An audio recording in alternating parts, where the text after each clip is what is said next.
And it seems that we're live on YouTube and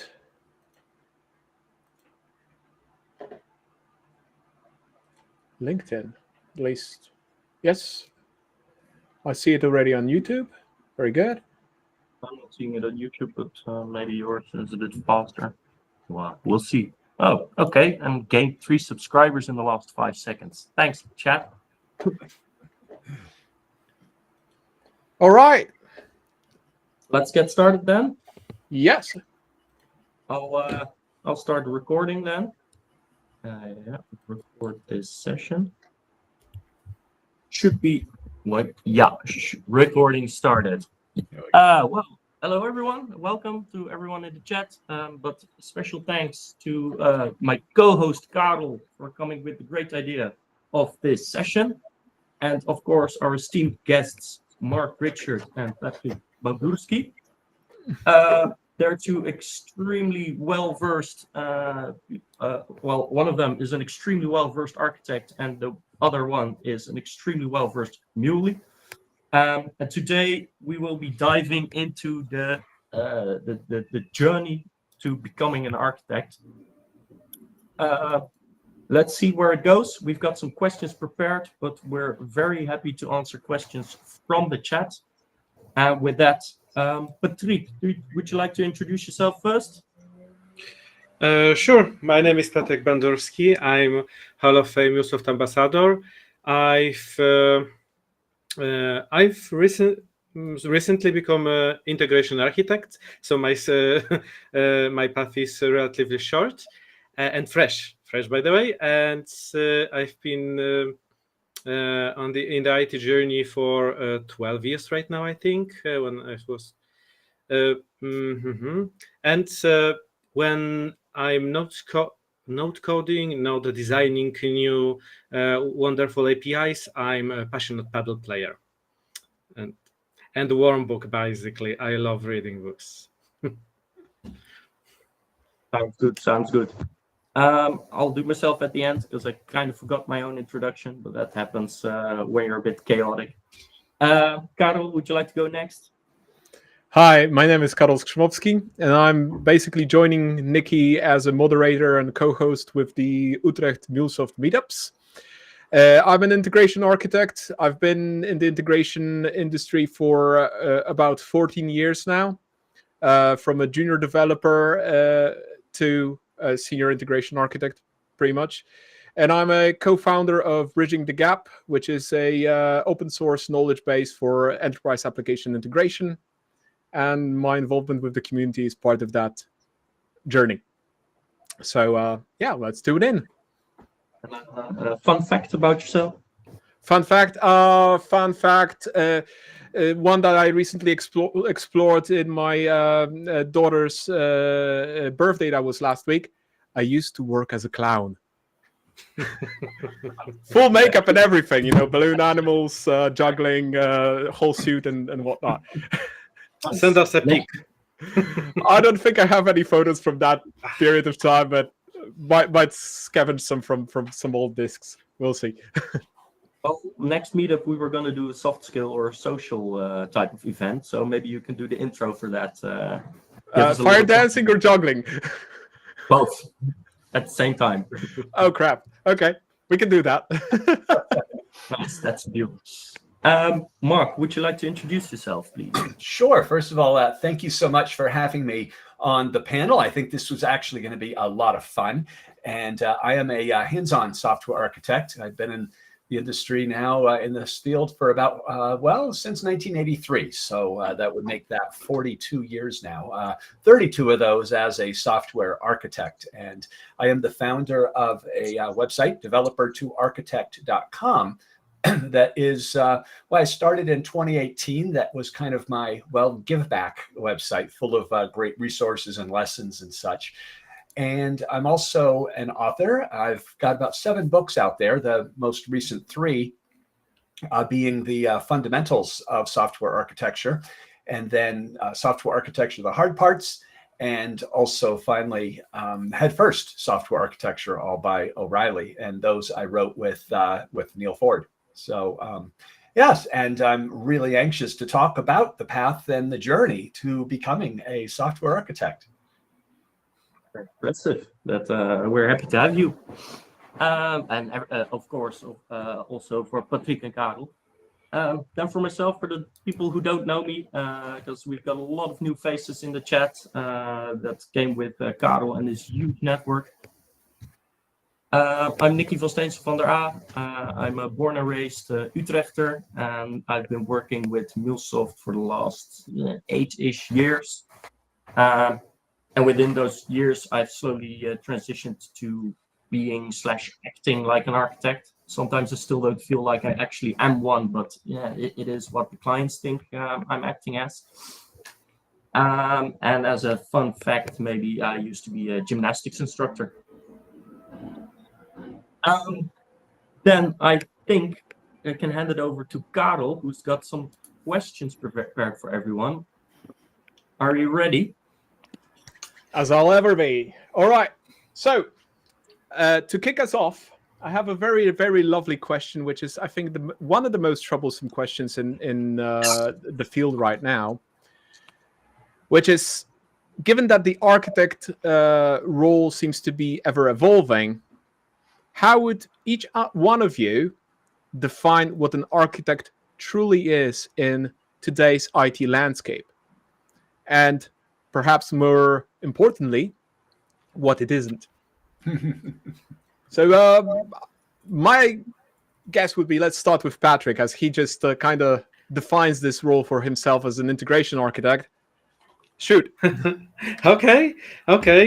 So as you mentioned, this is the role that I've been shaping recently. And from my perspective, being an architect is the architect. The architect role is the person that actually understands the system landscape business, and not just the specific little components, the small bits and pieces. It's not it's focusing on the architect focuses on business, technology, the people, broader stuff, instead of meticulous small details. And what I found, the architect also is a leader, a lead that's spread his vision around the actual architectural solution.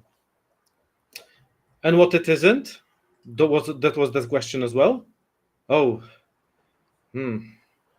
a hard one to crack. It's not a line manager, definitely. I mean, this person should influence, basically. That's my view. Sure.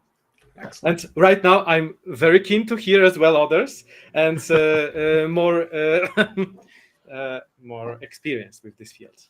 Well, I think defining the role of a software architect is extremely hard, because each company has its own description and job description of an architect. I remember back many years ago, I'll never forget this one.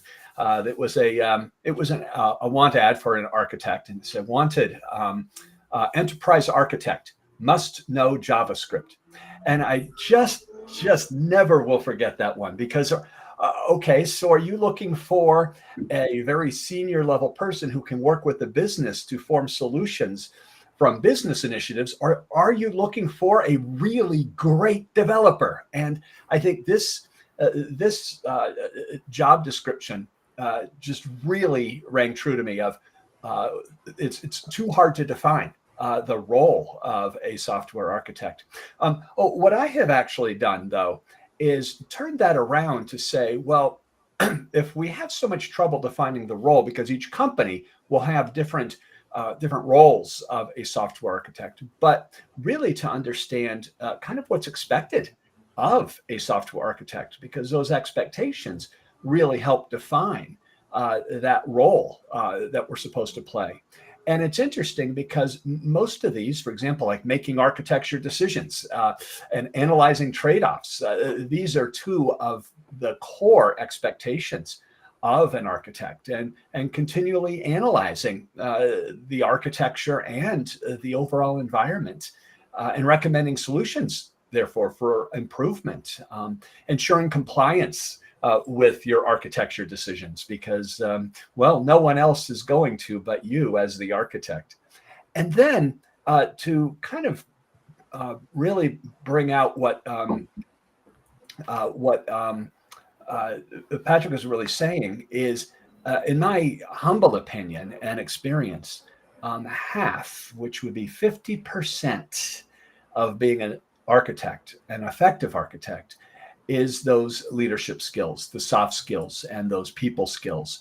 And that includes facilitation, negotiation, understanding the political climate of your business and the team and your department, and being able to navigate some of those politics to actually get things done. And I think these are some of those core expectations of an architect, which then helps define that role. At times, I have the feeling that when I look at job descriptions, especially those for solution architects, I have this feeling like people are looking for a unicorn, a person that does not exist, that is just simply impossible to find.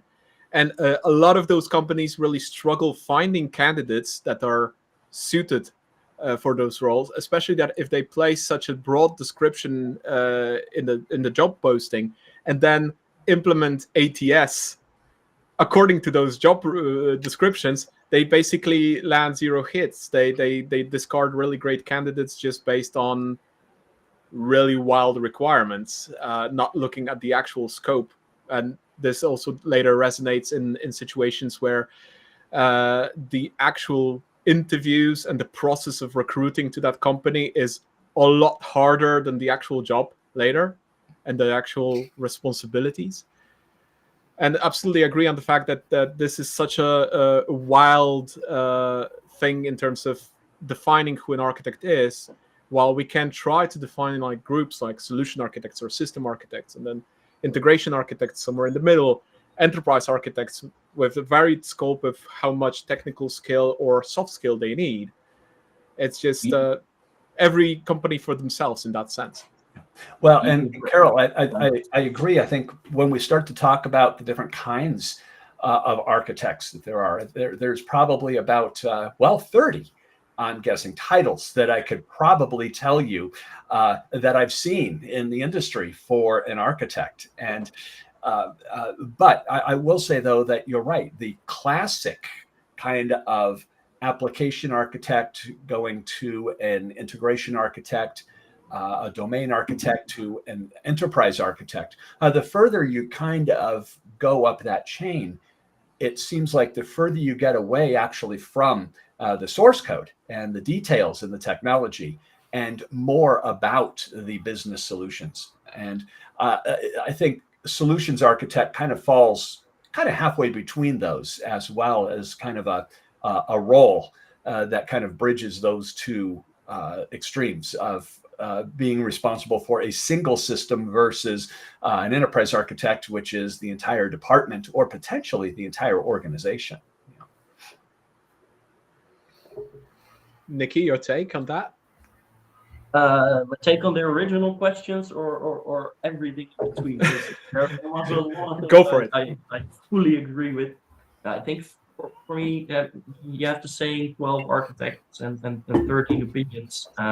If you ask 12 architects for a definition of their role, you're going to get 13 different answers. that adage will always be true, I think. Mm-hmm. Me, it's the more important question is, what kind of architect do you want to be? I personally, I have a really technical background. And for me, the transition to architect came from seeing what errors we made 5 years ago and trying to prevent them now. And I try to do that. So I try to be hands-on, at least stay close to the hands. I don't necessarily have to do it myself anymore, but I want to know what's happening in the different teams and in the different systems. And for me, that is the kind of architect I want to be. Is there a definition for that? Is it the full definition of an architect? I'm pretty sure it's not, but yeah. I think that's for me the answer. Yeah. I remember one class I was teaching many years ago, and one of the students said, "Well, it was an architecture class, and he went to the class just to kind of learn about architecture, but he said, I don't think I really want to be an architect." And I said, "Well, why is that?" And he said, "Because I really like coding."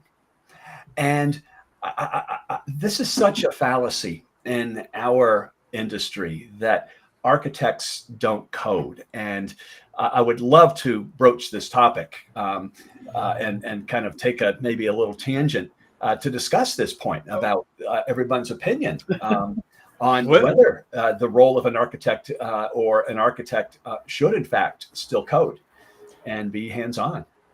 Like you're reading the list of questions that you don't have access to. Exactly the next question on my list. Here we go. I would start this with actually quoting from your books, the Fundamentals book.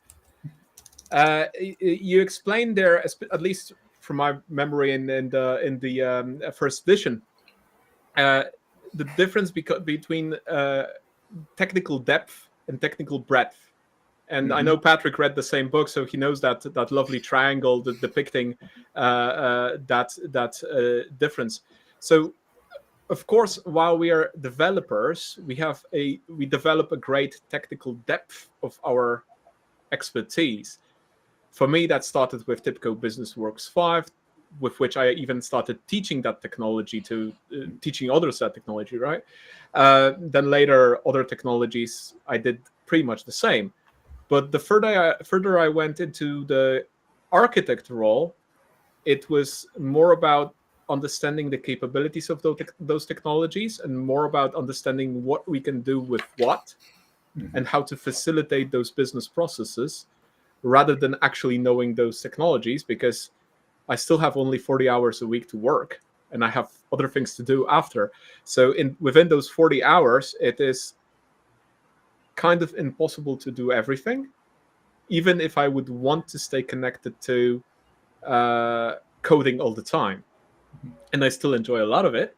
I do code as well, maybe not integration technologies, because I would have to have private licenses for that to do that after work hours. But just writing in JavaScript, scripting for my Google Workspace is immense fun for me. Still connecting me to some lines of code and looking at how to solve problems. Yeah. You can get you some Mulesoft licenses if you want to try. Yeah, the 30-day trials don't work for me. I can get you a 1-year trial. It's free. Awesome. No, but I agree, and I never lose the tech. If I have an hour to do nothing, I'll make a script for something. Or if we've got a new junior, just help them with setting up some CI/CD. I think you have to stay close to the technologies you're architecting, whether that's one system, two systems, an integration platform. I think you have to keep learning, and not everything is dusty old TOGAF. It's also the new and modern technologies. Well, I also think one of the significant aspects of at least being still involved with coding as a software architect is also you're able to take into account some of the implementation concerns as you're coming up with some sort of solution. And the further away you get from source code, then your designs may not reflect some of those implications and challenges that you might face trying to implement a solution that you're coming up with. And so I think, but there's another aspect. We talked about both Patrick had mentioned and I mentioned the need for soft skills and gaining trust and respect on a team. And it's really hard to gain trust and respect on a development team when you don't know the underlying technologies and you can't sit down and code with someone. And it is one great way of gaining that trust and respect on a team as well. And so there's really two very, very positive aspects that come out from still understanding and being able to code and understand the underlying technologies that you're well involved with and trying to design.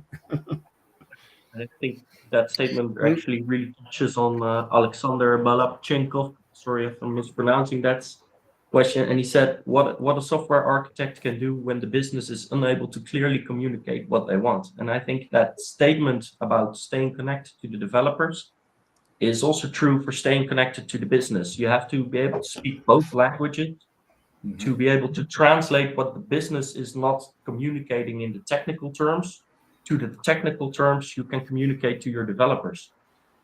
And I think that's really the core of an architect, being that connecting group in between the gears that's a company. You know that I did not want to become an architect?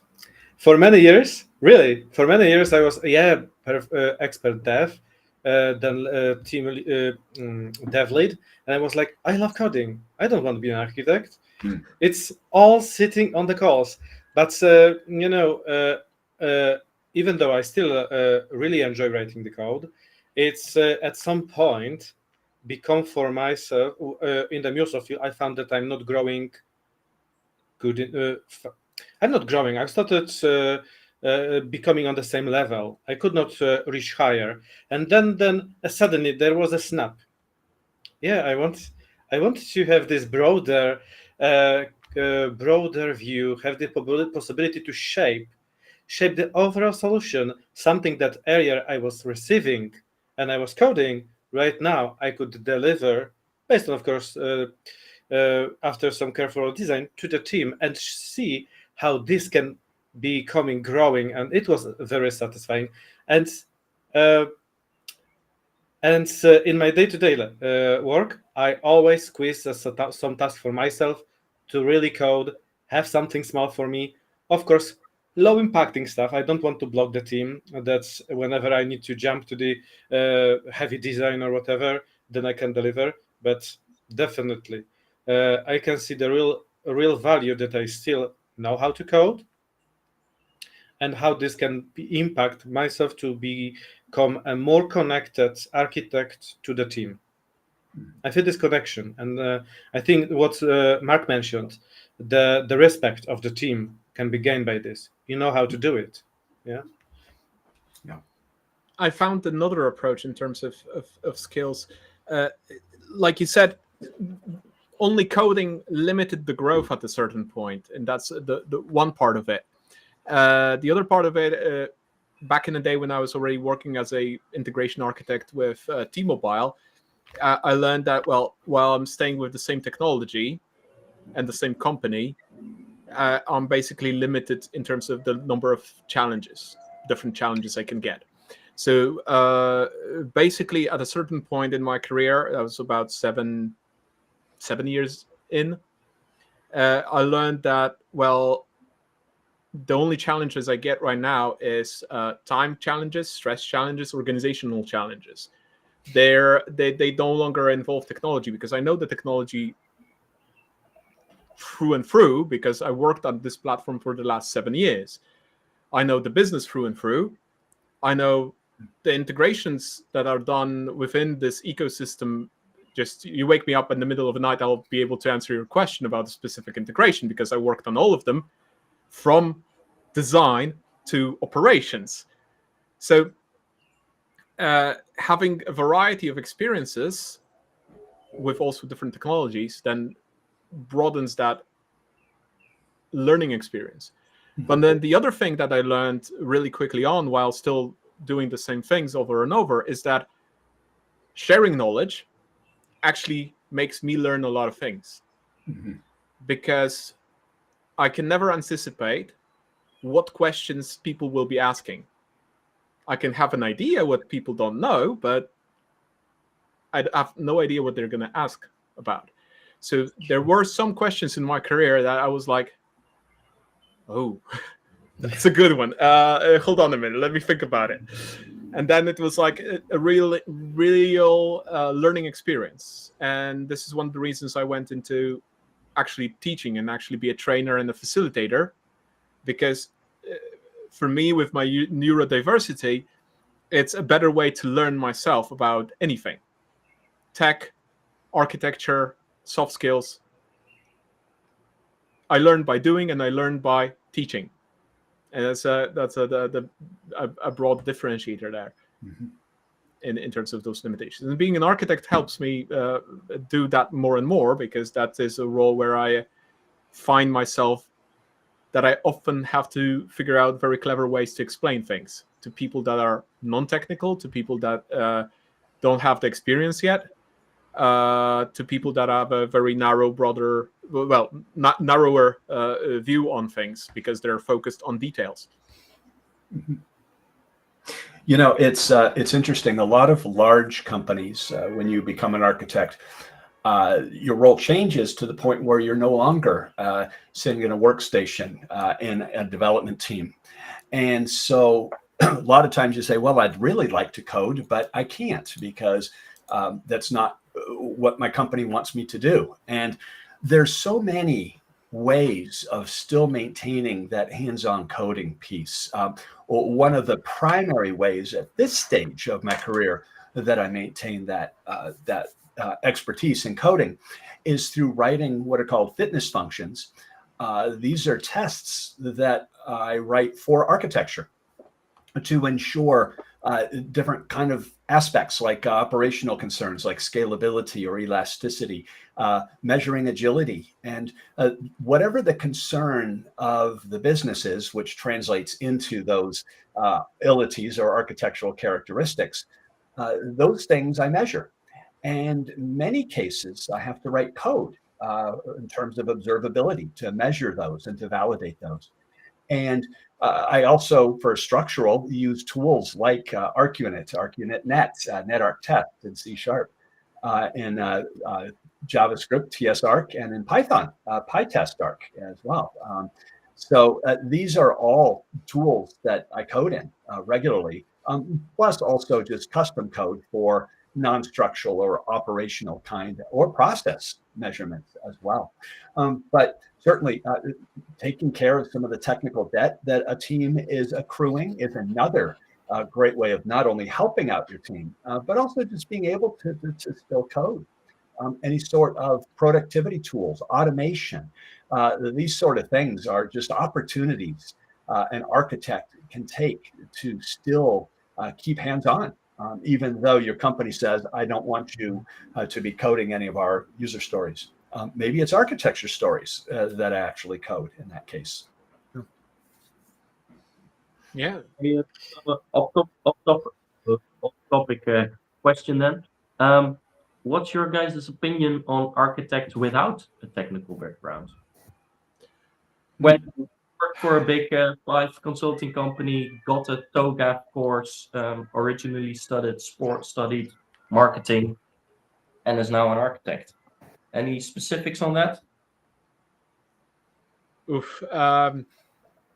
It depends what is the scope of the responsibilities of said architect, because if that architect becomes a domain architect or a business architect, that his core responsibilities is to actually translate the business, that's pretty spot on.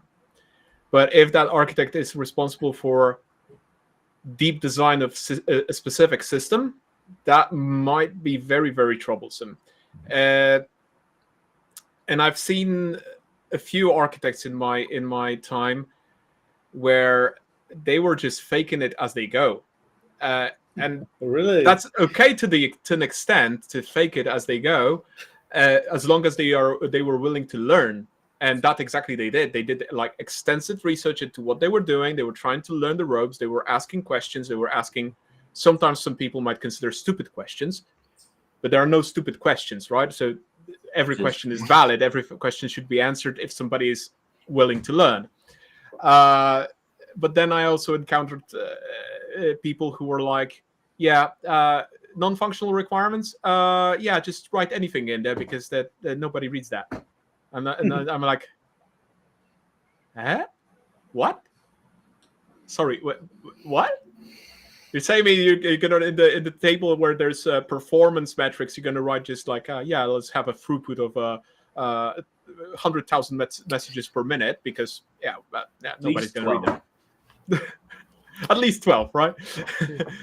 And that kind of brings me to one of the questions asked earlier a few minutes back. Unfortunately, that person had to run off to a different meeting. But I would want to answer in case of, or address that in case of him coming back to the recording. And how many of you are actually using TOGAF in your daily work, right? And my personal answer to this question is, well, I am TOGAF certified. I have never used TOGAF in my life, other than to learn it to get certified, to get the paper. And pretty much the reason why is that, unfortunately, a lot of the architects I worked with, solution architects, they were more concerned with TOGAF, procedures, governance, and they literally wouldn't be able to tell the difference between a layered monolith or a modular monolith. They would not know about the things that they're talking about in terms of structure, which is one of the key competencies of a solution architect, to design structure of an application. And for me, it's kind of baffling in terms of using TOGAF, that companies insist on TOGAF while they're not insisting on teaching proper architecture and understanding what are architectural styles, how to properly use architectural characteristics, also known as non-functional requirements, how to properly address the system's behavior rather than functional requirements. And it's just baffling at times, but it is the reality we're living in. Yeah, I've seen, I definitely have seen it wane. I work as an independent consultant, and I have for pretty much most of my career. And so being in a lot of different companies and clients, I have used TOGAF quite a bit, as a matter of fact. Although I will say it really was a peak maybe 15, 20 years ago, where a lot of companies were embracing TOGAF. I've seen less companies now embracing it, as a matter of fact. I do rather like TOGAF, and I like it because of its flexibility. And there is one aspect of TOGAF that is unfortunately missing, but because of its flexibility, I usually add it, and that's kind of the why model of justifications in each of the phases, A through really G. So it's that ability to kind of add these additional kind of mechanisms is one of the reasons I actually kind of like it. Also, if you need to skip a phase, skip a phase. If you want to do them in different orders, do them in different orders. And so for that, I actually very much do appreciate TOGAF, but I have seen it waning in companies, at least that I'm in. I've read the binders that we've got in the office, and it's nice to read, but I don't like to formalize everything.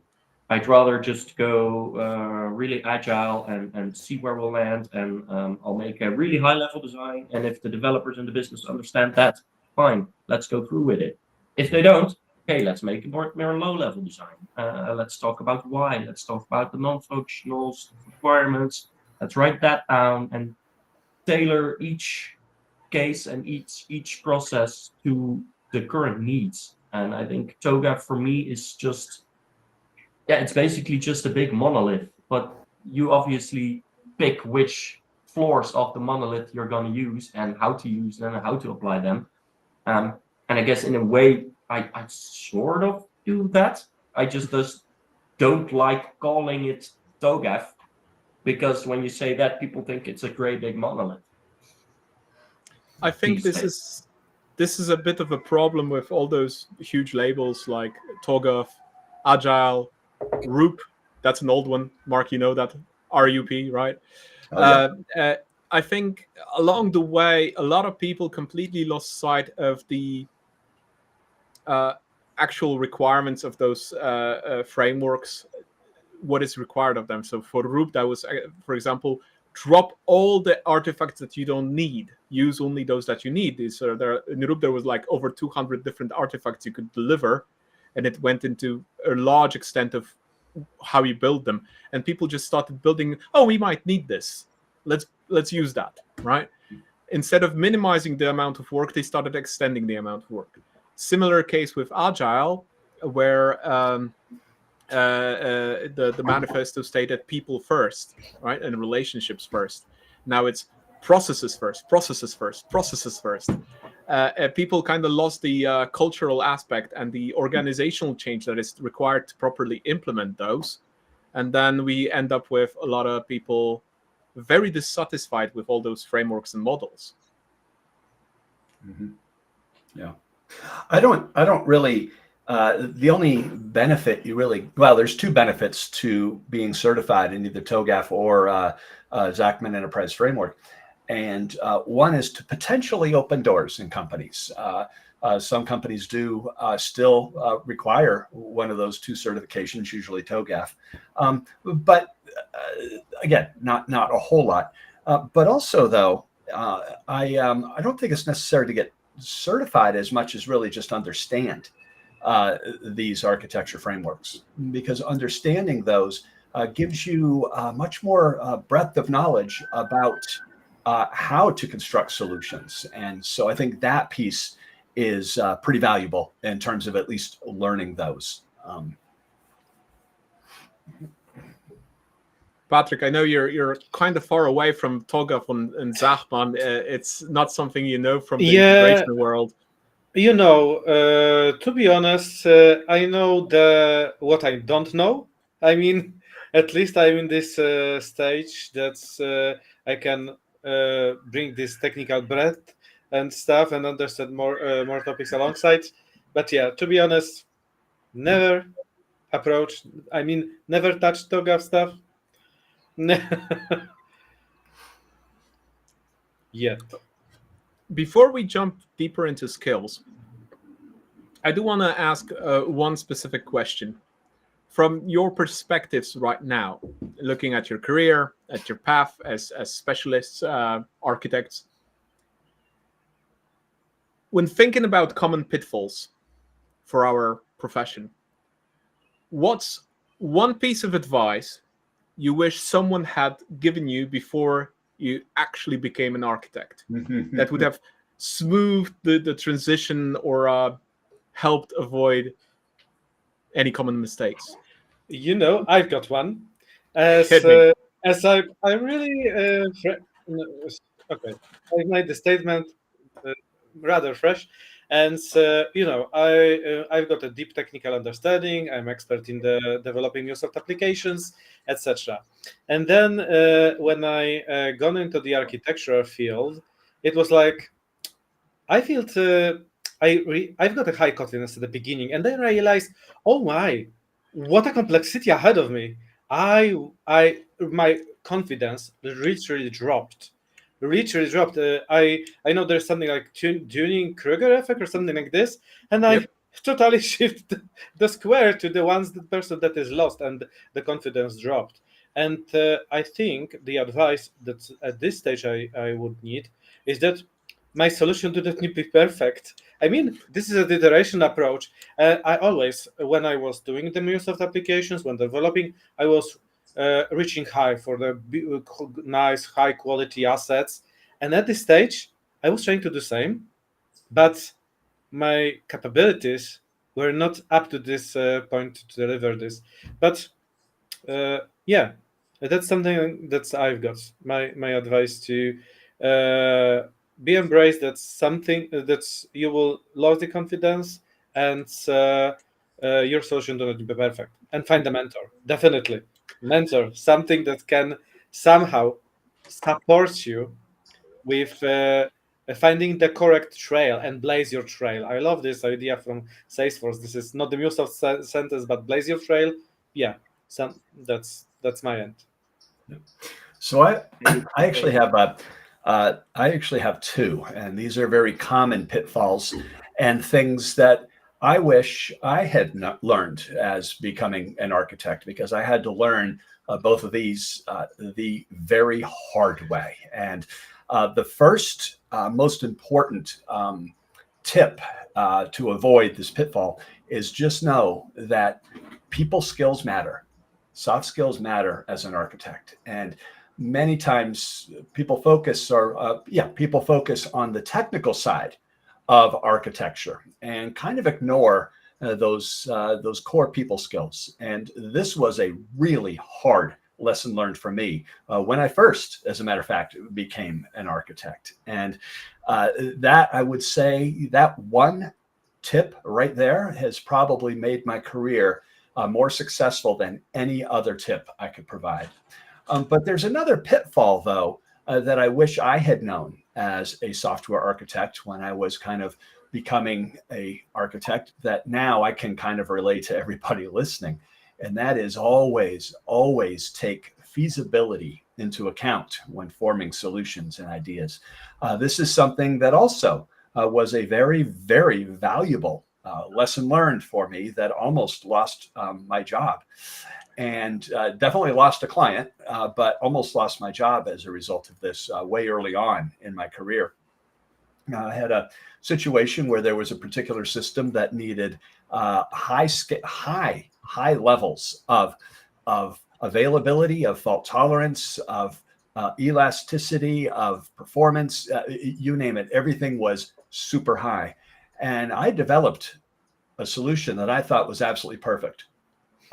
What I would consider a perfect architecture. And unfortunately, I lost the client. I was at a consulting firm. We lost the client, and I almost lost my job as a result. And the reason was I never took cost and time into account in my solution. I was so focused on all of these hard problems to solve that I came up with elaborate solutions that, by the way, did solve all those problems.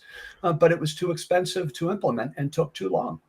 And so that tip about always looking at that ility called feasibility, because there are always constraints in any system, mostly time and budget constraints, that we need to always take into account as an architect and say, oh, let's do microservices. And all of a sudden we see that we have 2 months to get this released into production. And that just won't happen. It's not feasible.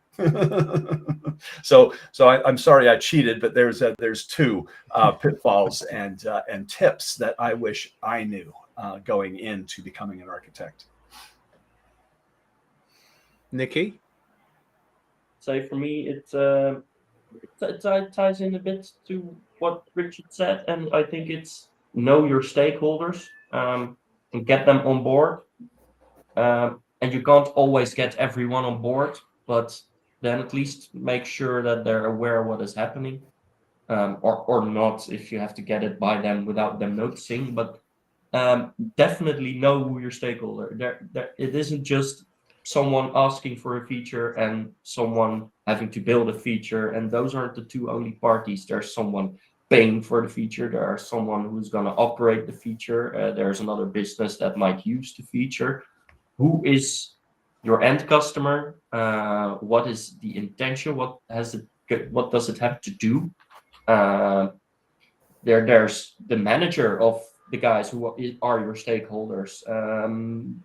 You might have to connect to a system, but if you know that the system is going to be phased out in 5 years, then you might disregard some longevity issues there. So knowing all the stakeholders, and it's definitely a soft skill, because you have to know those people. They aren't going to tell an external consulting architect what the long-term plans of an internal system are, but you have to get them to trust you enough to tell you all the stuff you have to base your decisions around. And yeah, I think that's I wish someone would have taught me sooner.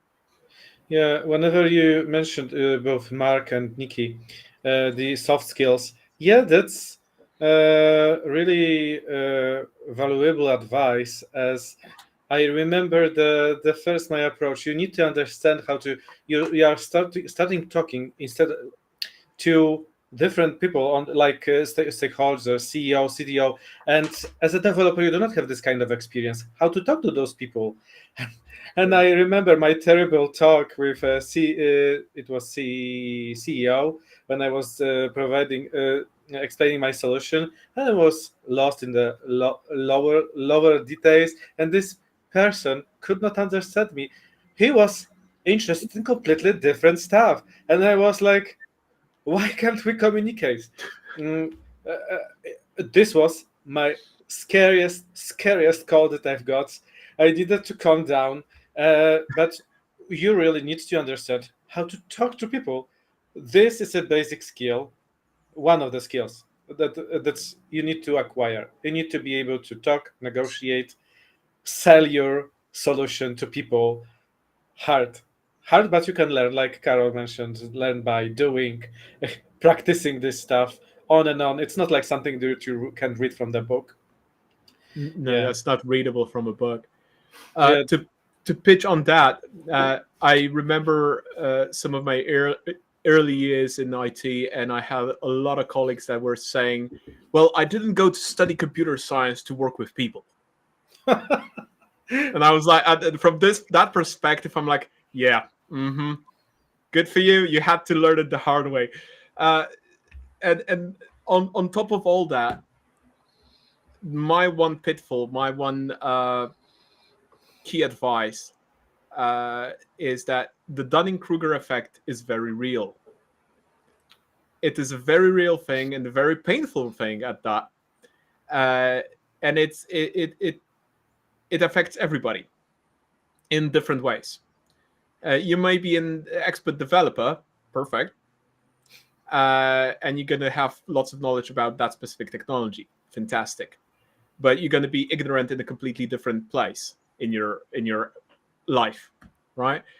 So the key here is, alongside understanding the Dunning-Kruger effect and how it affects people and yourself, because you're going to hit the wall of somebody on the peak of the Dunning-Kruger curve anyways, all of the time. There's going to be this one person in a company that's overconfident in everything, and that person is going to just block your way because they just know better.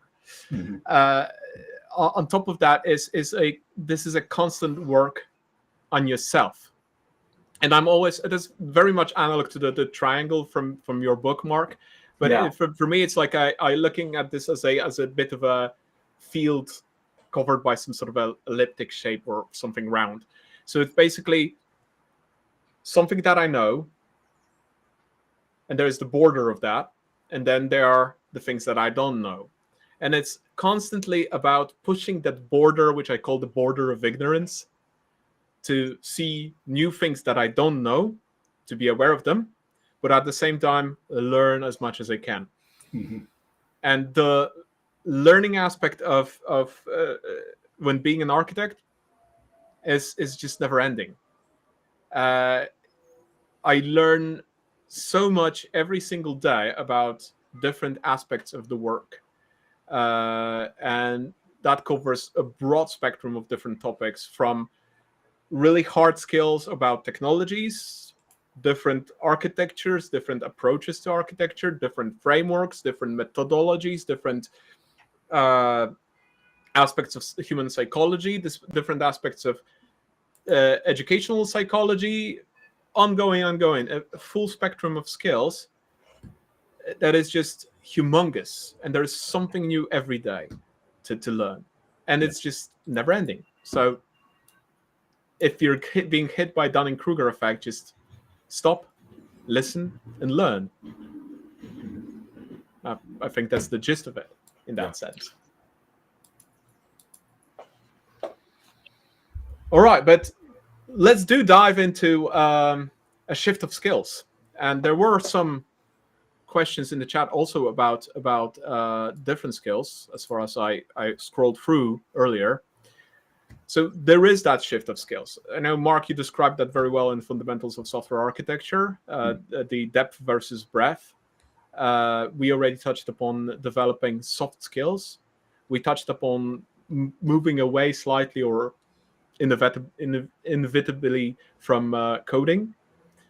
But if we would name those kind of skills, what are the actual skills that are required to move forward as an architect? Yeah, I think one of the more important skills is being able to well, boy, there's so many, but being able to identify trade-offs in something, and then being able to analyze those trade-offs against the business concerns and the corresponding architecture characteristics that are needed.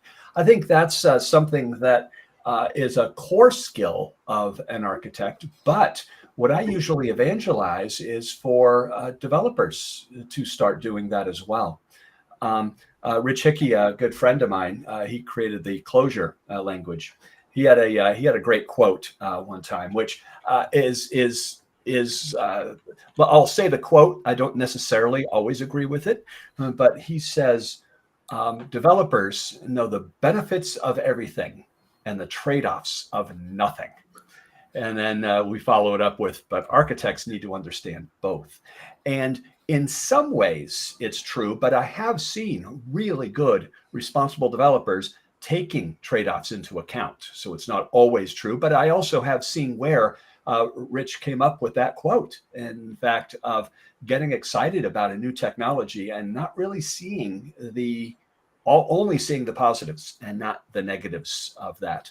So I think that is something that developers can actually do as part of their daily activities, is to always analyze or identify what are the trade-offs of anything you're doing, whether it's breaking apart a class file, whether it's recoding a method with a new algorithm. It could be something like that, but there's always trade-offs in anything there. So that would be one additional skill that I think is really critical for an architect. Patrick? Karol? Of course, yeah, I agree with Mark with this trade-off analysis is quite crucial. I know that we mentioned a lot of kind of soft skills, and of course, yeah, I will reiterate those. Like the communication, negotiation skills are quite important. Those soft skills are hard to actually acquire. Okay, it's harder to acquire as you need to practice. That's I know that whenever in the company I saw, as a developer back then, I saw trainings about soft skills, learn something about those. I always was really keen to go there and learn something, whereas I knew my fellow colleagues, developers, yeah, I don't want to. Why? As Karol mentions, I did not come here to speak to people, and I think this is the very important skill. Again, I would like to highlight this. That's it's quite important. You can be a good architect. Okay, you can develop something without. No, I think you need to communicate anyway. As I met quite a lot of people that could not communicate well, and it's that badly. I mean, I found some developers, but I've never reached an architect that did not have a good at least good soft skills. I'm not sure your experience. Have you ever encountered such? Of course, we always learn. So, but at this stage, I think this is the crucial thing to. Patrick, to kind of follow up on that, which is a really critical skill, is also communication, which you're absolutely correct, but also collaboration. And these two are very, very different. And so to kind of follow up on that, it's another skill that takes some time to acquire. And we say, well, what does it mean to collaborate? And let me give you a great example, because you might be in a group brainstorming, and somebody shows you a solution and says, well, we're not sure what to do. And you look at it and go, oh, well, clearly what you need to do here is add a queue between these two services. And all of a sudden, you see everybody looking around and says, don't tell me what to do. And, we're communicating, but rather turning that into a collaborative effort is not so difficult, but it does take practice. And it's saying, well, kind of pause and say, have you considered adding a queue between these services? In other words, turning the statement of what you should do into a question about, have you considered, or, well, what about this? And now we're having a discussion. That's what collaboration is all about, because maybe they had already considered putting a queue there. And I'm blurting out, oh, well, clearly what you need to do is put a queue here. Like, yeah, we already tried that. It didn't work. And now we're kind of in an adversarial kind of moment. And so this is a way of being able to form a solution kind of together. And so I totally agree with you, Patrick, that communication and coupling that with collaboration are key skills of an architect, again, that you could start acquiring as a developer.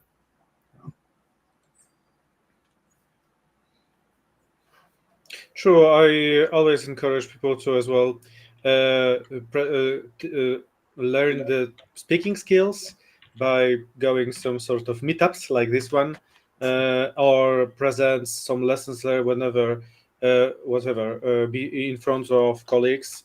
Something that can help them talk. The collaboration is a different topic, but in this case, at least, as you mentioned, developers can start doing this easily. They have something to share anyway. Pretty much. Nikki, any thoughts on that? The shift of skills, anything? Me. I think we lost your voice. I can hear it, but anything.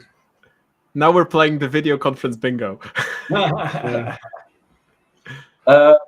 If at least one of you can hear me, I'll just keep talking. Yeah, we can hear you. Yeah, good. Okay. I maybe want to add a bit of a brutish skill to the list, and I think it's social engineering. How to, in the broadest sense of the word. I mean that because one of the most interesting courses I ever followed was visualization for architects, and it was basically just a drawing course. How to draw in such a way that whatever schematic gives the people that you're presenting to the idea what they should be doing. Making just one box a little bigger or using circles instead of boxes can have such effects on people that they come to the conclusions about what they need to do themselves. And I'm not telling them, I'm helping them discover it. And I think that's whether you're talking to a budget owner, you want some money, or whether you're talking to developers, explaining them how to build it. I think social engineering, and not necessarily, it sounds bad, like I'm engineering you, but it meant in a good way. Yeah. Not that, no, yeah, sort of. I mean, aren't good architects manipulating anyway? We don't pushing in the right direction. we Gentle push. We are, but technically. There's a very pejorative connotation to the word manipulation, right? And social engineering as well. While they are very neutral terms, they are perceived very negatively most of the time. So, yeah, I've been in a course a few years back, visual thinking. Kind of the same thing as you described. The biggest learning from that course was like, is there anybody here who doesn't know how to draw and thinks that he cannot draw? Okay, can you draw a dot? Everybody drew a dot. Can you draw a line? Everybody drew a line. Can you draw a triangle? Everybody did a triangle. Can you draw a square, rectangle, and a circle? Everybody did that. Can you draw a curve? Sure. Then you can draw. And we started making stick figures and telling stories on whiteboards and flip charts just to convey the point. So adding that narrative into whatever we were doing, adding personas into diagrams, adding so much more, storytelling, and making this into storytelling. And I think that storytelling is quite a bit undersold in our field. Mm-hmm. I think storytelling is something that can really convince people if we put it the right way and start explaining this as a story with people involved, with examples involved that are hitting some emotions, that are hitting the right string somewhere, because these become more memorable. And that's basic human biology and psychology. If something is associated with an emotion, and a strong emotion at that, it will be remembered better. So that works as well, right?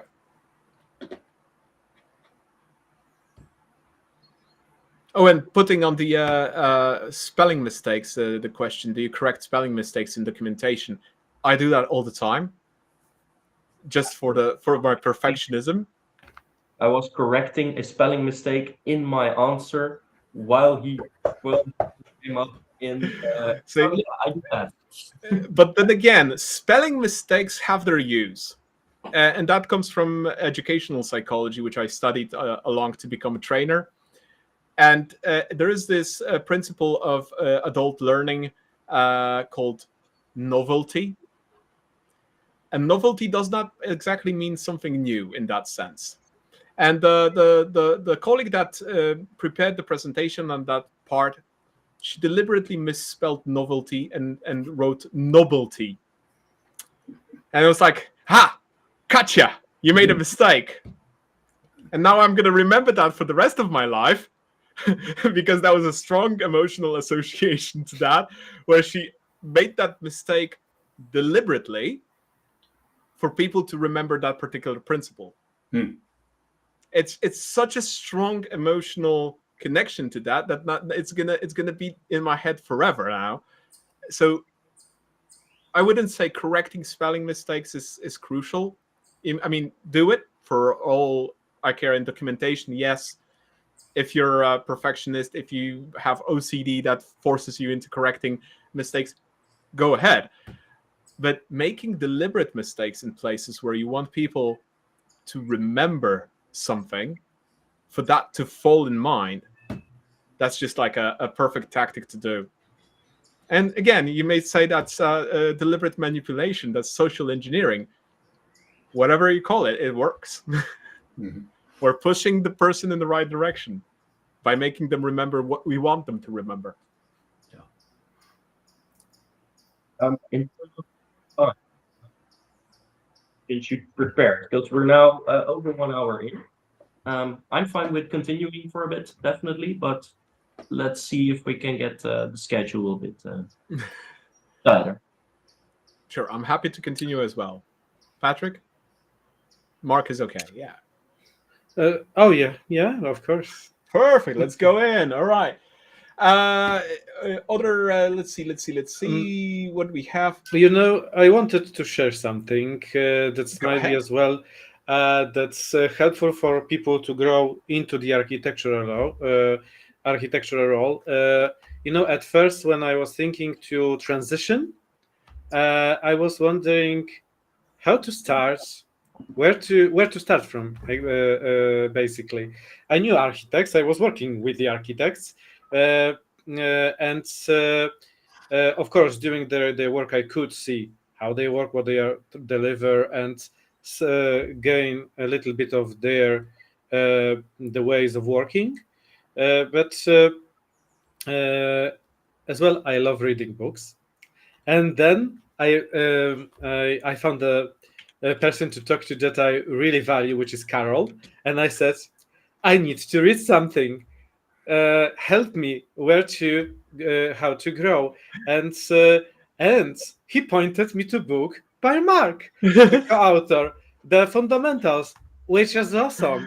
I mean, in the Mulesoft, we've got 2 certificates and trainings for Mulesoft for platform architect, integration architect, and they're fine. Okay, I knew a little bit more, as this was as well starting point good for myself to start becoming integration architect in this field. But the the book, Mark's book, actually opened my eyes and provides a good understanding and makes my thinking more how to say it. It was more organized. I mean, I knew some stuff of this, but right now I could understand the better context for this. So I encourage you to read the book for sure. Mark is happy, of course, and you know, I checked the headfirst stuff as well. I love reading by this unusual way that I can see the drawing, the story. I love the stories there, which as well imprinted into my memory and how shaped how as well I work. So really, this was the first steps I did on the journey to architect, which I wanted to share with the people on stream. That's awesome. Oh, you pasted the book? Yes. Awesome. I'm waiting for the chat timeout to paste the head first as well. For everybody who's interested, the links are in the chat. We'll probably paste them as well in the video descriptions as needed later. I was not paid to tell that. Yeah, O'Reilly hasn't reached out to you to do that, right? Like a Coca-Cola. Yeah. But the truth of it is that when we're immersed in specific technology, we're very, very convinced at times that this is the best technology. And that is a very closed-minded mindset in that set. But it's what it is. We can learn only so much at a time, and if we're starting as developers and we're starting growing, we'll go out of it at a certain time, out of that technology, and we'll see that the technology was actually limiting us. And to grow, we do need that broader perspective.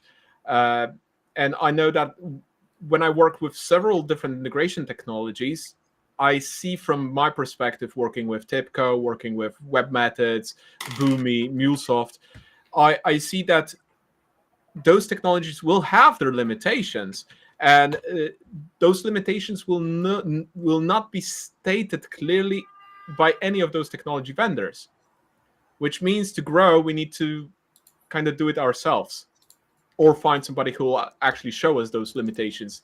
Either way, we're going to stumble into those limitations sooner or later, and we'll either be stuck and we'll not be able to fix those things, or we'll move on and actually explore how to fix them outside of the scope of a specific technology. And this is one of the perks of going a level higher from development to architecture, where we have that broader view and breadth of knowledge, right? That we do need to learn that there are other things, and those other things have different capabilities. Yeah, definitely noticed the limitations of Mulesoft, and I'm slowly discovering with each new system we're connecting to what are those systems' limitations, or the infrastructure layer or the network layer. And I think just gathering that experience up makes you slowly turn from a technical lead to an architect. Mm-hmm. I think if you're a lead engineer, you're basically already half an architect. Mm-hmm. To a large extent, definitely. All right, let's jump to a slightly different topic. Now, given the extent of our collective experiences spanning years, I think all of us above 10 years in IT already, right? Mark, that's an obvious thing, right? And looking at the, let's say from my perspective, that's the range of integration technologies. For Nikki, that's for example the deep dive into Mulesoft and the best practices. How would you say the evolution of technologies, how does it influence the role of an architect? And I'm tying here also the question that was posted in chat by Maxim. looking at the day and age we live in, where we have AI, well, LLMs, because that's not true AI yet, LLMs being everywhere, and they're completely reshaping the way we work at this point. What are your comments on the matter? How that evolution influences our role? Yeah, I think what I've observed over 4 decades is things clearly have, and I think everybody can agree to this, that things clearly have gotten much more complex. When we code, it's pretty common to actually integrate 20, 30 different layered libraries in all of the solutions we come up with. And even as a developer, it's difficult to keep track of all of those. So with this added, complexity and just the proliferation of tools and products, that's a tall order for an architect to be able to understand every single one of these. And so I think it changes the role of an architect by relying more on experts, developers who know those technologies. In other words, it's the standing on the shoulders of giants kind of pattern, where instead of trying to learn absolutely every single product or technology within the scope of my department or division that I'm an architect for, I will focus on the core technologies, but then rely on others. And this is something that I have found doesn't deplete any of my respect or credibility on any team. It's just an admission. I don't know the details of this. But Carol, this also kind of points to what you mentioned before about that difference of that technical depth versus the technical breadth of knowledge. And so rather than going deep in a lot of products, technologies, tools, what I'll do is go very shallow just to understand what is this bringing to the table? Why is this new language or product or tool out there? And how does it differentiate from others? And that level is all I need as an architect. And I go deep on certain things that I gain an expertise in, but that does kind of change the role of an architect.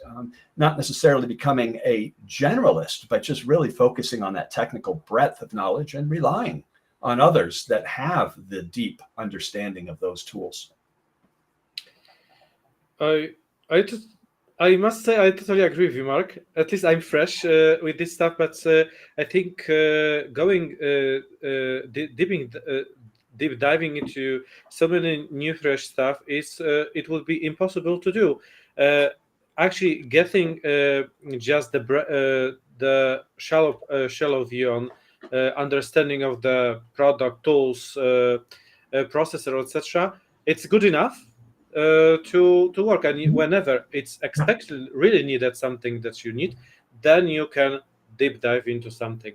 But otherwise, I think I would be really lost. As right now we can see the pace; it's incredible. And in Mulesoft, of course, as I see a variety of tools right now that are bubbling up. And guys, I don't know how to code in some of those bits, and I was a developer. I would normally would, but right now I don't need. I just need to understand that they are, what their trade-offs are, and of course the other stuff apart from the Mulesoft.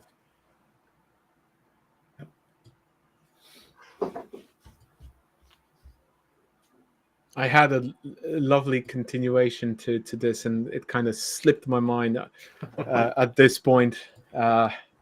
Right to chat. Maybe it will respond to what your true meant. Yeah, I think the depth and breadth is something that's a large differentiator here. From a perspective of an integration architect, well, this already, in a sense, is a very niche role, right? Because integration architects do not exist in small and medium companies. Usually, we're kind of tied to large entities, large clients, most of the times. Not always, but most of the times. And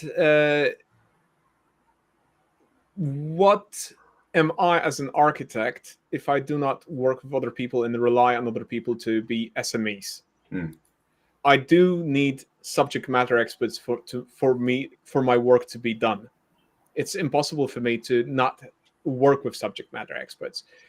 It's just a necessity at this point, especially in integration. The integration platform itself is useless if we don't have the expertise of those people from those business systems that we want to connect and make them talk to each other. We can do that still, but is it going to be effective? It's a lottery there. It might not be true. It really depends, right? So that reliance on SMEs is really important.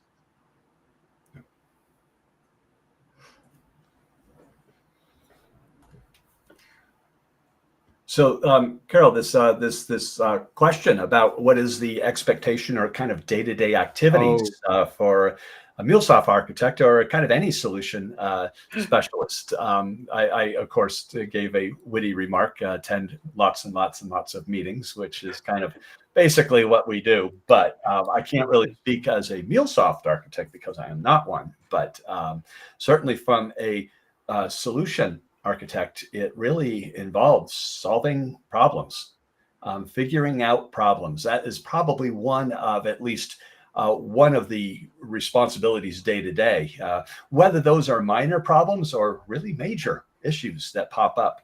And so that would be one that I would kind of put out there as a day-to-day activity or kind of expectation. I would put one on top of that, spotting problems. Because from the perspective of an integrator or a MuleSoft architect or integration architect in general, I meet a lot of situations where solution architects tend to be very siloed within that business systems they are solutioning. So a lot of the times, interoperability becomes a third-class citizen, which basically means that they never thought about how that system is supposed to exchange data with other systems. So when we sit by the table and start in a meeting discussing how these systems should interoperate, to align that with the business process, to align that with the business requirements, and then we look at the APIs, we look at the databases, we look at the data models. It's some systems almost can't connect. Yeah, some systems almost cannot connect. That's very true. So it's problematic in that sense. Yeah. So spotting those problems where we have those mismatches, where we have mismatch on expectations, where we have mismatches on data models, where we have mismatches on the scope of business functionality to be facilitated. This is something that is one of the crucial elements of a day-to-day. Spotting the places which could become the burning problem in the very near future if we jump into implementation just too soon. Yeah.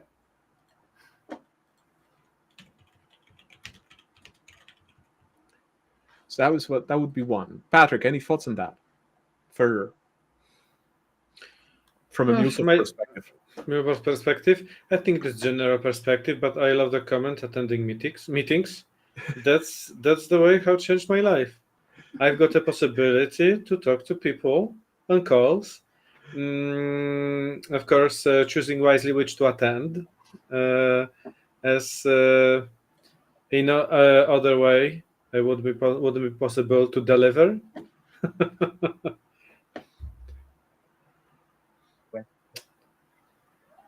To be delivered. Nikki, perhaps sit closer to your mic because it kind of doesn't trigger properly. Yeah. It's like there's a moon rising. That happens, man. Yeah.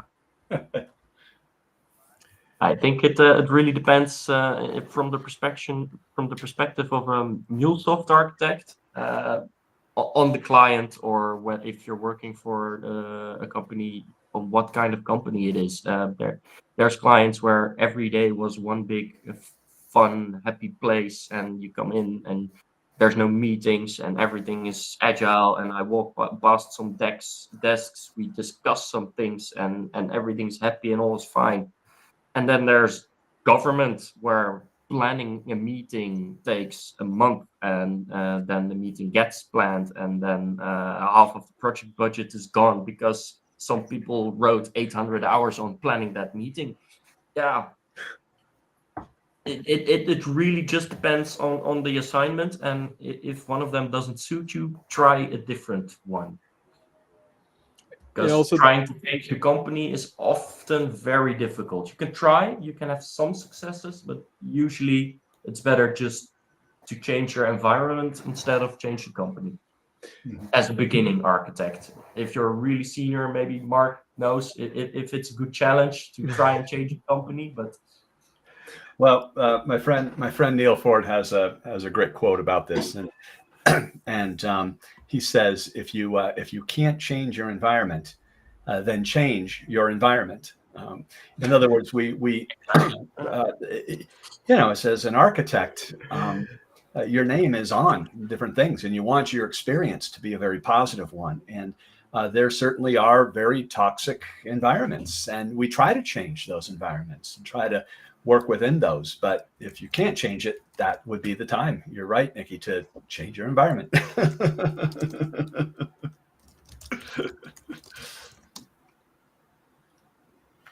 All right. So perhaps one of the last questions, because we're getting quite long in the session.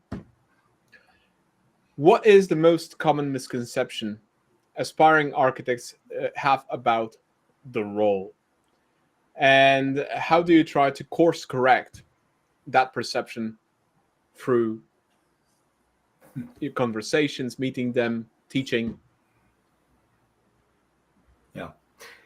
I think I'll offer up one common misconception is what we discussed before, which is architects don't code.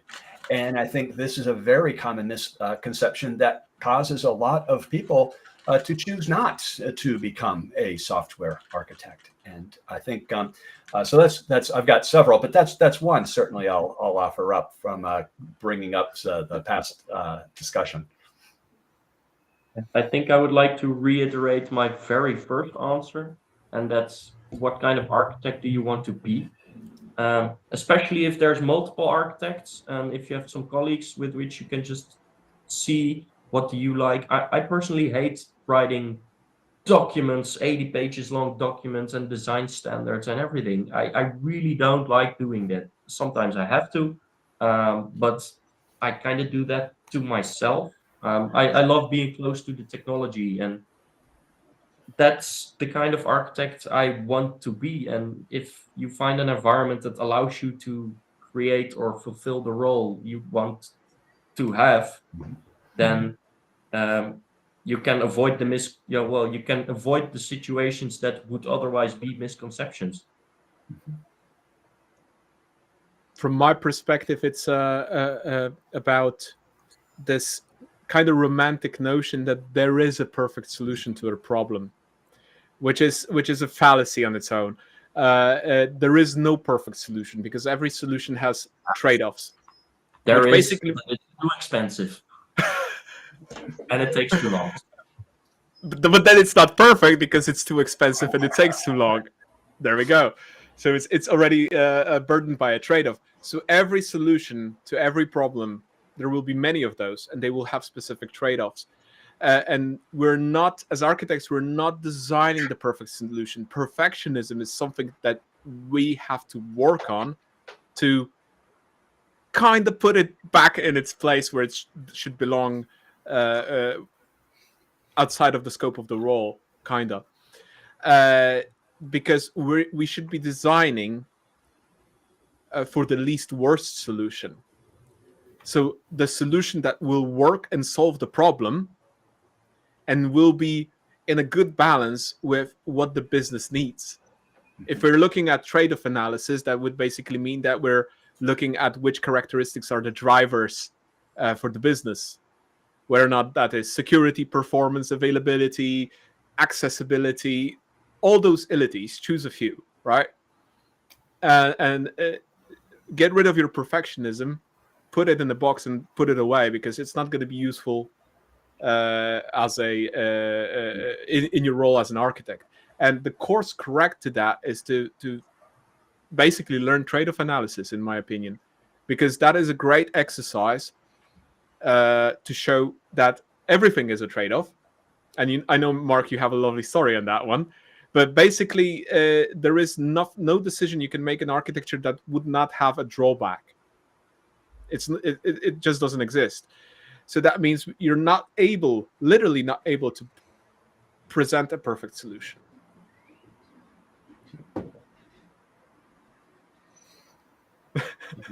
I remember this was the stuff that I've learned that I was scary of designing the perfect solution, as I was a perfectionist, and I agree. There is so much. The architecture can be designed in so many ways, addressing, of course, the entities, the business requirements. I like the idea of the least worst solution, not the worst, the least worst.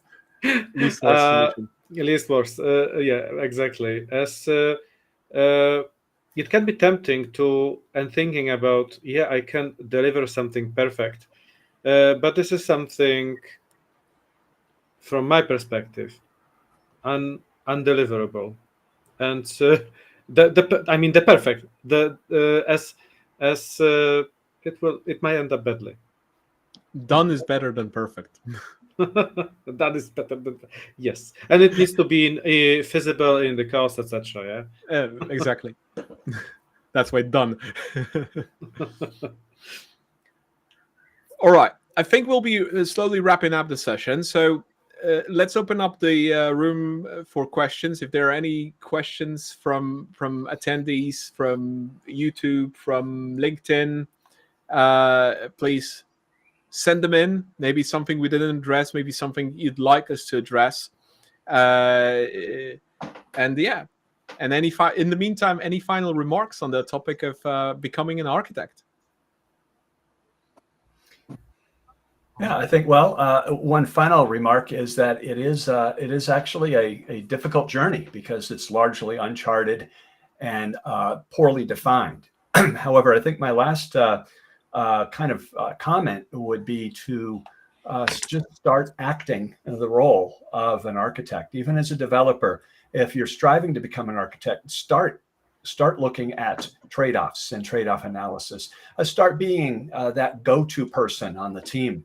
Start expanding your technical breadth of knowledge, and while keeping that technical depth, the deep knowledge of stuff, but just start expanding that technical breadth of knowledge. And by doing these three things, you'll be on the road to actually acting the role of an architect. And so good luck in your journey. Yeah. All right, we're actually having some questions. All right, let's read one out aloud. What about architecture roles paths that don't exist in smaller, less corporate companies? Those are usually done by lead software engineers. And so what about them? I think that ties into the problem that per company, there are many definitions of an architect. Especially the smaller companies where the lead engineer is basically just the architect. It's usually just because that company doesn't have a formal role or position as architect. So someone's got to do it, or they don't want to pay someone as an architect. But there's nothing wrong with it. I think, a decently social software engineer can definitely just be an architect. Yeah, we call that role, Mikhail, a accidental architect is usually what we do.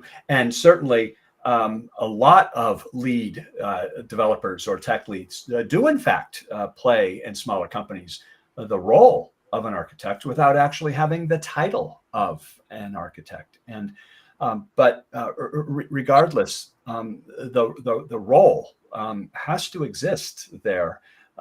If you're building a 10-story office building, you have to have an architecture for that. If you're constructing or building a complex business product or system, you have to have an architecture, a structure for that. So it still is needed. It's just a lot of companies don't actually have the official title of an architect. And so this is actually quite common in a lot of smaller, and sometimes I've seen in larger organizations as well.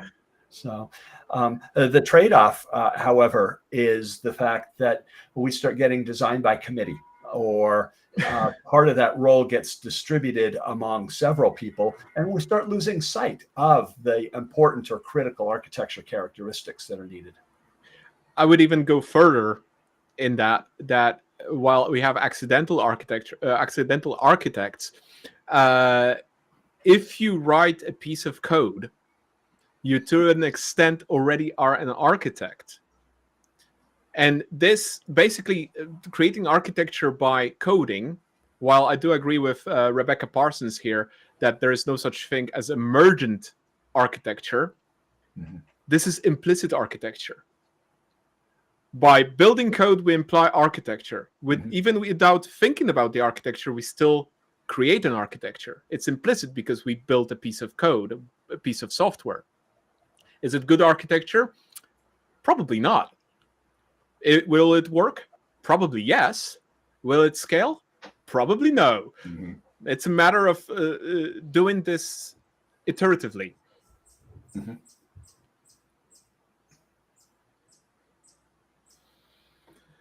All right, Maxim has another lovely question. What are your thoughts about focusing at a specific tech, example Mulesoft as an architect, versus learning patterns, approaches, and communication? I'm guessing soft skills at that. I think depends on your role. I try to be software agnostic on certain assignments. And on other assignments, I really love being a Mulesoft architect. I think it's different roles, but they don't have to exclude each other. I love Mulesoft, and that's why I dove into it. But my last few assignments were with totally different integration software projects.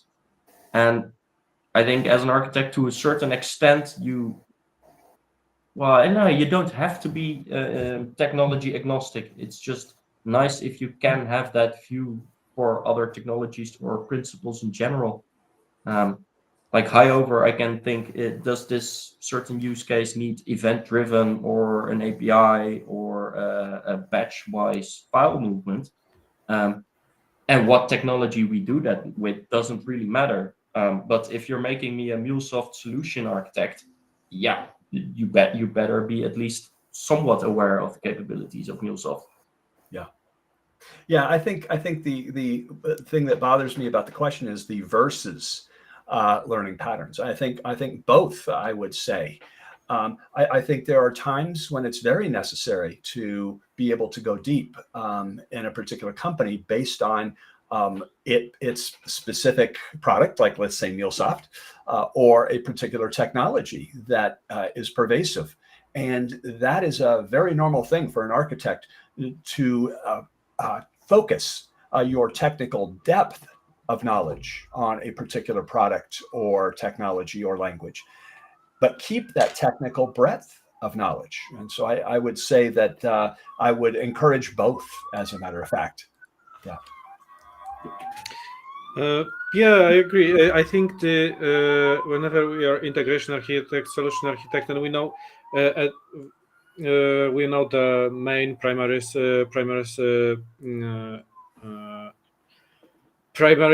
application like Mulesoft, we deep dive it, know it. However, to some extent, still I rely on the knowledge that extends this. That goes outside of the Mulesoft box. That helps me shape better design. So it's, although I'm focused on Mulesoft, I still build this breadth and these patterns that's Maxi mentioned.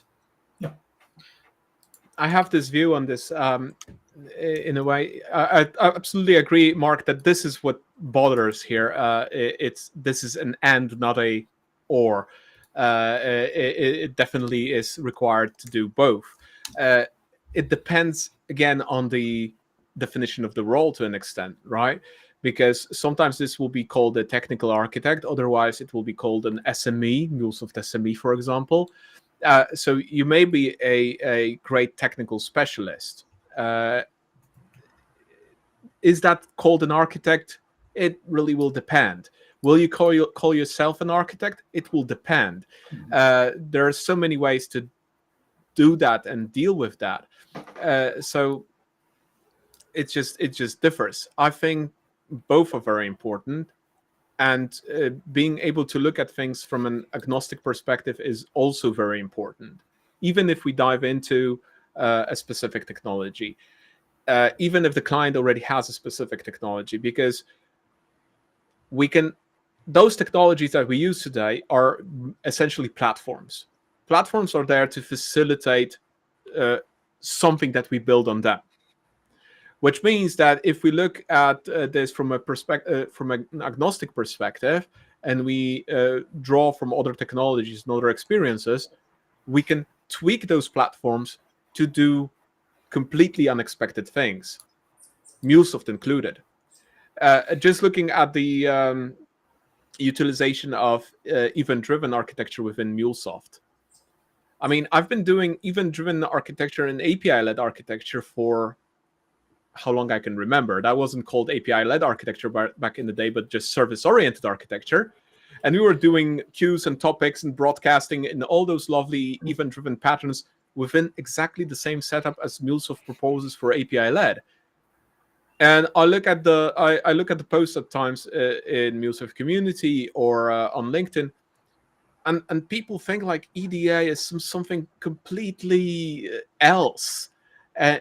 And this is to a certain amount out of Mulesoft's own fault, because they're not showing that well enough in trainings, in articles, etc., that these capabilities are there. Well, to an extent, because you need to build that on a external tool, like an event or a message broker, which Mulesoft is currently not supplying well enough. And probably that's why, but yeah, exactly, Nikki. That's why. But it's there, and you can do that with Mulesoft. You just have to go outside of the box to get that idea, to get those patterns, and bring them into your technical expertise as an architect for that specific technology. And that's at times difficult. And that kind of brings me to one of the questions comments earlier, that somebody is not trusting Gartner. And I fully agree. I don't trust Gartner Magic Quadrants. From a technical perspective, as a technical specialist, for me, they're useless. They're a good starting point for a discussion over which technology should we involve into thinking about when we're setting up shop. But it's not a good quantifier on which technologies are actually good. Because Gartner reports are based on, first of all, they removed that clause, the evidence clause, in new reports, so you cannot see this. But if you Google older reports and find copies of older reports, there is this lovely evidence clause, which says that this was based on a survey, and they put the number of participants of a survey. That was the one for hyper automation 2022. That was about 500 something participants in the survey. So a very small sample of specialists in the world, and that was spread over all continents. And then they stated that to qualify for the survey, you had to work with that one of those technologies from the Magic Quadrants for at least a year. Well, sorry, not at least a year, within the last 12 months. So that doesn't mean at least a year. And that the survey reflects not the market as a whole, but the sentiment of responders. So I'm like, what use does that have for me as a technical expert proposing a specific technology to a client? That's why specializing in a specific technology for me, is fine as long as you go outside and actually bring other experiences in to that particular technology. So we do any final remarks since looking at the time, we're a bit over 2 already. Are there any final remarks from any of the panelists? There's no extra questions from chat. Yep. Well, I already indicated my final remarks, so so I'm all set. Yep. I would just advise to go, if there are some developers, I would advise to go this road. I know it's challenging. This is definitely not bread and butter. However, it's so rewarding when I can see solution growing via the collaboration and how it remains after I'm gone. Oh, it's awesome. So I think this is something that you can enjoy by becoming an architect. My final remark is that being an architect is an amazing learning journey. It's learning every day. It's relearning what you already know. It's challenging your assumptions every single day on things that you thought you know well. There's always a different angle. There is always a different opinion on things, and there is always a different challenge in a different context.